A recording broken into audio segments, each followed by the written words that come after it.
சிம்ம ராசிக்குரிய இவ்வார கோச்சார பலன்களையும் அதன் பிறகு உங்களுடைய ஜென்ம நட்சத்திரக்குரிய தாராபலம் கொண்ட சிறந்த நாட்கள் எவை என்பதையும் தற்பொழுது பார்க்கவிருக்கின்றோம். இவ்வாரத்தில் பிறந்தநாள் மற்றும் திருமண நாள் கொண்டாடும் நண்பர்களுக்கு எனது இனிய வாழ்த்துக்களை தெரிவித்துக் கொள்கின்றேன். மேலும் இப்பதிவை உங்களுடைய நண்பர்களுக்கும் உற்றார் உறவினர்கள் வாட்ஸ்அப் ஃபேஸ்புக்கிற்கு ஷேர் செய்யும்படி அன்புடன் கேட்டுக்கொள்கின்றேன். எப்படி இருக்கும் சிம்ம ராசிக்கு இந்த வாரம்? ராசியாதிபதியான சூரியன் குரு இருவரும் 12 இருக்கிறார்களே, புதனும் 12 இருக்கிறாரே, இதையெல்லாம் விரயத்தை கொடுக்கக்கூடிய அமைப்பாயிட்டே என்ன நடக்கும் என்கின்ற ஐயம் ஏற்படும். பொதுவாக இந்த மூவரும் 12 இருக்கிறது பிரச்சனை தான், விரயஸ்தானம், அது தெரிந்த ஒன்றுதான்.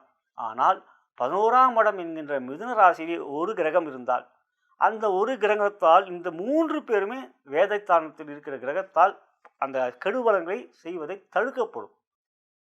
அது 11ஆம் இடத்துல உங்களுக்கு செவ்வாய் அற்புதமாக அமர்ந்திருக்கார்.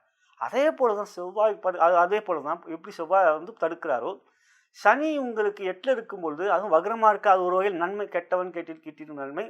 7ஆம் இடத்தில் ராகு இருப்பதனால் அந்த சனியும் அஷ்டம சனியுடைய கெடுபலங்களை செய்ய மாட்டார். அப்போ யார் தாங்க உங்களுக்கு பிரச்சனை கொடுக்க மாதிரி இருக்காங்க அப்படின்னு எடுத்துக்கிட்டா ராகு கேது.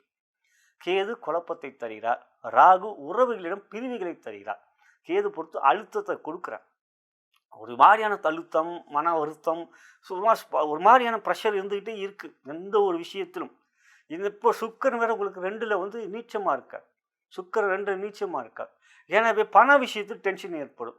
தொழில் வியாபாரத்தில் கொடுக்க வேண்டிய பணம் இன்னும் கொடுக்கலையே, கொடுக்க வேண்டியது என்ன இருக்குன்ட்டு அவளையே படாதீங்க. திடீர் யோகம் இருக்கிறது. ஏனென்றால் ராசிக்கு 6ஆம் இடத்துக்குரிய சனீஸ்வர பகவான் 8ல் அமர்ந்து 8ஆம் இடத்துக்குரியவருடைய குருவுடைய பார்வையை பெறுகிறார்.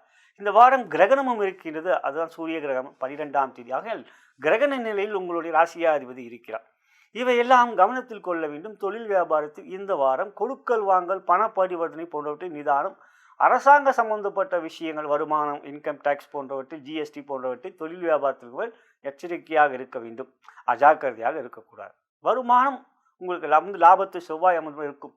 இது மாதிரி அரசாங்க சம்பந்தப்பட்ட விஷயங்கள், விரயத்தில் குரு இருக்கிறார், சூரியன் இருக்கிறார் இல்லையா, அதில் கவனம் வேண்டும். உத்தியோகத்தை பொறுத்தவரை சூரியன் குரு சேர்க்கை என்பது சிவராஜ யோகம். ஆக அது ஒன்றும் பெரிய பாதிப்பு எவையும் இல்லை. அலைச்சல் கொஞ்சம், வேலை பளு அதிகமாக இருக்கும். வேலை அதிகமாக செய்யக்கூடிய திறமைசாலி தான் நீங்கள். செய்யணுன்னா இறங்கினா செஞ்சுருவீங்க, இல்லைன்னா லீவ் போட்டுருவீங்க. அதை மாதிரியான ஒரு மென்டல் ஆட்டிடியூடு உங்களுக்கு இருக்குது. இருந்தாலும் இந்த வாரம் வேலையிலே லீவ் போடுறதெல்லாம் வச்சுக்காமல் வேலையிலே முழு ஈடுபாட்டை காட்டுங்க. அதில் இந்த வாரம் வர கிரகணம்னு சொல்லிட்டேன், சுதந்திர தினம் 6ஆம் சனிக்கிழமை வந்துருச்சு. அதுவே உங்களுக்கு வருத்தமாக இருக்கும்.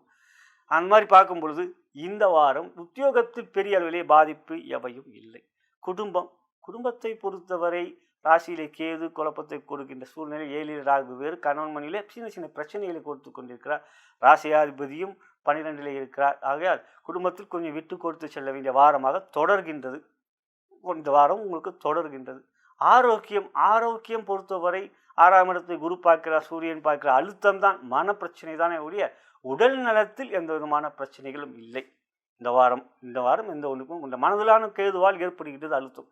மற்றபடி நண்பர்கள் விஷயத்தில் கொஞ்சம் நிதானம் காட்ட வேண்டும். தொழில் வியாபாரம், உத்தியோகத்தில் போன்றவர்கள் அந்த நண்பர்கள் விஷயத்தில் அவங்க நம்பி யாரையும் ஜாமீன் போடுறது இந்த வாரம் வேண்டாம். மொத்தத்தில் பார்க்கின்ற பொழுது இந்த வாரம் உங்களுக்கு செவ்வாயால் நன்மைகள் அதிகமும், அதே சமயத்தில் குரு சூரியனால் பாதிப்பு இல்லை, யாரும் பாதிப்பில்லை.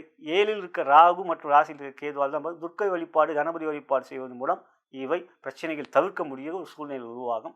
க்ரீம் என்கின்ற மந்திரத்தை உச்சரியுங்கள். ஓம் க்ரீம் என்கின்ற மந்திரம் சக்திக்குரிய மந்திரம். அதை உச்சரிக்கிற போது இந்த வாரம் நன்மைக்குரியதாக அமையும். நலம் பெறுக, வளம் பெறுக.